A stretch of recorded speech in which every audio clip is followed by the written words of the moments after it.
पन्हाळा हा जनसुराज्याचा बालेकिल्ला मानला जातो. मात्र काल झालेल्या जिल्हा परिषद आणि पंचायत समितीच्या निवडणुकीत जिल्हा परिषदच्या 3 जागा राष्ट्रवादीने पटकावल्या, तर जनसुराज्य, शिंदे सेना आणि अपक्ष यांना प्रत्येकी 1 जागेवर विजय मिळाला.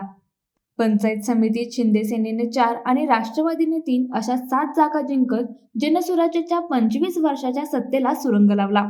जनसुराज्याला केवळ 4 जागांवर समाधान मानावे लागले, तर एका अपक्षाने बाजी मारत समीकरणे अधिक गुंतागुंतीची केली. तालुक्यातील सोयीच्या राजकारणासाठी केलेल्या जोडण्या मतदारांनी साफ झटकारल्याचं स्पष्ट झालं आहे. क्रॉस वोटिंगचा फटका जनसुराज्याला बसल्याची चर्चा रंगली असून उमेदवारी निवडताना दाखवलेला अति आत्मविश्वास पराभवाचे प्रमुख कारण ठरल्याचे राजकीय वर्तुळात बोललं जातंय. पंचायत समितीवर शिंदे सेनेने कोतोली आणि कळे गणात निर्विवाद वर्चस्व सिद्ध केले. 7व्या गटात जयंत पाटील यांनी दोन्ही पंचायत समिती जिंकून पाटील गटाची ताकद दाखवली. जनसुराज्य पक्षाला कडोली, पोर्ले गणात प्रत्येकी 1 तर येवलूच गणात 2 जागांवर समाधान मानावे लागले.